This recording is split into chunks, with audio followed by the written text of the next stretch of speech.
In a historic and far-reaching move, the Supreme Court has struck down Trump-era tariffs, sending shockwaves through the world of international commerce and U.S. economic policy. This decision fundamentally reshapes the balance of power over U.S. trade policy, shifting authority away from the executive branch and back toward Congress, as originally intended by the Constitution. For years, American businesses, from small manufacturers to multinational corporations, have faced unpredictable tariffs and retaliatory measures from trading partners. These policies drove up costs, disrupted supply chains, and strained vital global relationships, leaving many companies uncertain about the future. The court's August 2025 decision brings an end to this era of uncertainty. By curbing the president's ability to impose tariffs under broad emergency powers, the ruling restores a sense of stability and predictability to the marketplace.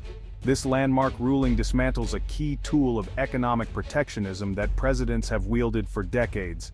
Now Congress is compelled to reclaim its constitutional role in shaping and overseeing U.S. trade policy, ensuring greater transparency and accountability. At the heart of the case was a critical question: could presidents use emergency declarations for economic, rather than national security goals? The Supreme Court's answer was clear: no. The justices ruled that such broad use of emergency powers oversteps constitutional boundaries. This sets a powerful precedent, placing new limits on future executive overreach in trade matters and reinforcing the separation of powers that underpins American democracy. The impact is immediate and sweeping. Existing tariffs are invalidated, and the rules of global commerce are reset. International trading partners are already responding, and businesses are recalibrating their strategies. For farmers, manufacturers, and everyday consumers, this is more than just a legal theory. It's a dramatic shift with real economic consequences. Prices, supply chains, and job markets could all be affected as the new trade landscape takes shape. The national conversation now turns to the future. What should a sustainable, modern American trade policy look like?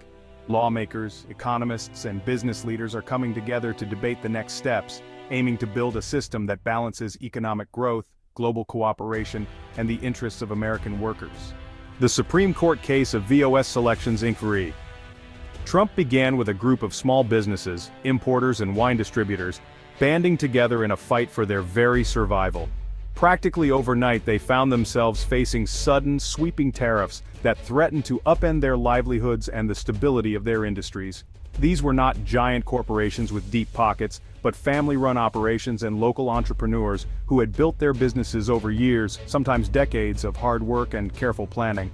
They argued that the president had overstepped his constitutional authority by imposing these new taxes on imported goods without the clear and explicit approval of Congress. The Constitution, they pointed out, gives Congress, not the president, the power to levy taxes and regulate trade. By bypassing this process, they believed the executive branch had set a dangerous precedent. Their lawsuit quickly became more than just a business dispute. It was a grassroots stand for stable, predictable trade rules that everyone, businesses, workers, and consumers, could rely on.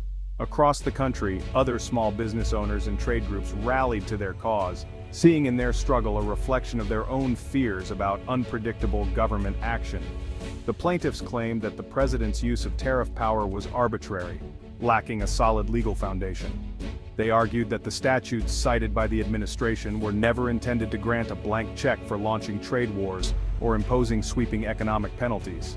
Instead, those laws were meant for narrow, specific circumstances, not for broad, unilateral action that could disrupt entire industries. In court, they documented the real economic harm they had suffered: lost sales, shrinking profit margins, and the painful reality of having to lay off workers or cut back on operations. For many, the tariffs meant empty shelves, canceled orders, and a growing sense of uncertainty about the future. These challenges rippled outward, forcing tough choices not just for business owners but for consumers as well. Prices rose, product choices shrank, and negotiations with suppliers and customers became tense and unpredictable. The entire supply chain felt the strain. The case wound its way through the U.S. Court of International Trade and the Federal Circuit, with each step raising a fundamental question: where does presidential authority end, and where does Congress's constitutional power begin? Judges and legal scholars debated the limits of executive power in trade policy, recognizing that the outcome could set a precedent for generations. The plaintiffs insisted that allowing the executive branch to unilaterally impose tariffs would effectively erase Congress's constitutional role in shaping the nation's economic policy. They argued that such unchecked power could undermine the very system of checks and balances that defines American democracy. Their fight was about more than just repealing tariffs.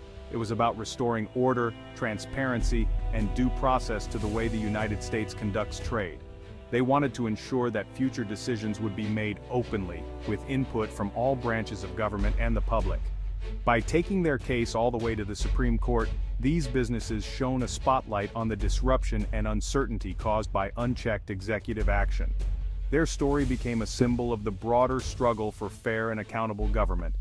They fought for a principle that resonated far beyond their own industries, that international trade rules must be stable, transparent, and always subject to meaningful checks and balances. Only then, they argued, could American businesses compete and thrive in a global marketplace. The case became a rallying point for thousands of American companies caught in the crossfire of shifting trade policies. From manufacturers to retailers, business owners across the country watched closely, hoping for a decision that would bring clarity and stability. Their persistence forced a national debate on the limits of presidential power, drawing attention from lawmakers, legal experts, and the public. The case sparked conversations about the proper balance between executive action and legislative oversight in shaping the nation's economic future. In the end, the outcome of V.O.S. selections, Inc. v. Trump, would not only determine the fate of these small businesses, but would also shape the future of American commerce, setting the rules for how the country navigates the complex world of international trade for years to come. At the heart of the dispute was the International Emergency Economic Powers Act, or IEPA. The Trump administration used IEPA to justify tariffs, claiming economic threats were national emergencies. Plaintiffs argued IEPA was for real security crises, not trade disputes with partners. Congress originally passed IEPA to limit presidential power, not expand it. The Supreme Court agreed. Routine trade competition isn't a national emergency. This closes a loophole that let presidents bypass Congress on trade. The ruling clarifies that emergency powers are for true crises, not everyday economic policy. It sets a stricter standard for invoking powerful economic tools. Before reaching the Supreme Court, lower federal courts showed skepticism toward the government's broad tariff authority. Judges questioned whether IEPA truly justified tariffs for economic competition, signaling doubts about unchecked executive power. Their scrutiny foreshadowed the Supreme Court's eventual decision. The Federal Circuit's ruling was ambiguous, making Supreme Court review inevitable. The case highlighted a direct clash between executive and legislative powers. Lower court proceedings sharpened the legal arguments and set the stage for a landmark decision. The groundwork laid here was crucial for the Supreme Court's final analysis. The Supreme Court's decision to hear V.O.S. selections signaled the national importance of the issue. This wasn't just another case, it was a pivotal moment that would determine the balance of power between the branches of government. The nation watched closely, aware that the outcome could reshape the very foundation of how trade policy is made in the United States. At stake was a fundamental question: who truly controls U.S. trade policy? The president, acting swiftly and unilaterally, or Congress, representing the will of the people through debate and legislation? This question has echoed through American history, but never with stakes quite this high. Historically, the court often deferred to the executive branch on matters of foreign affairs, granting the president broad authority. But in this case, the justices recognized the need to draw a clear line, signaling that unchecked executive power could threaten the constitutional balance. The majority opinion was clear. Economic regulation, even when framed as national security, is not above the law and cannot escape judicial review. The court reaffirmed its role as a check on executive overreach, ensuring that no branch is above scrutiny. The justices found that Congress never intended the International Emergency Economic Powers Act, or IEPA, to be used as a tool for protectionism or to bypass legislative authority.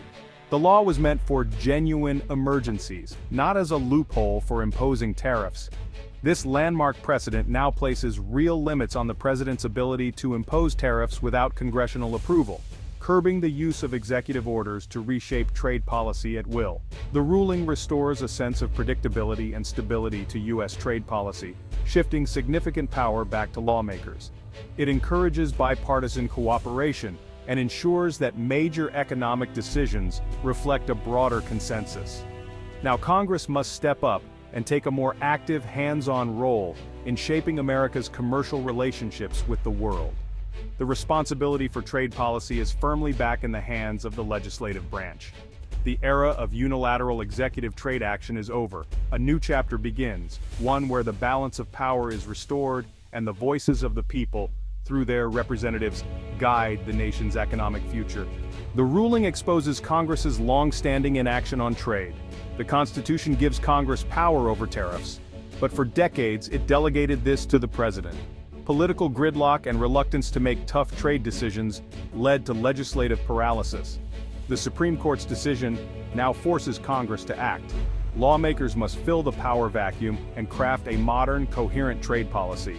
This is a chance to reform outdated statutes and ensure proper oversight. The era of passive delegation is over. Congress must engage.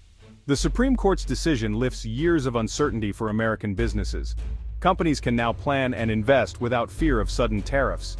Studies show tariffs mostly hurt U.S. importers and consumers, not foreign exporters.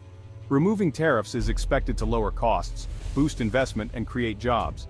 Small and medium-sized businesses in particular benefit from a stable trade environment. Some industries like steel will face new competition, but the overall economy stands to gain. Policymakers must support vulnerable sectors with targeted investments, not blanket tariffs.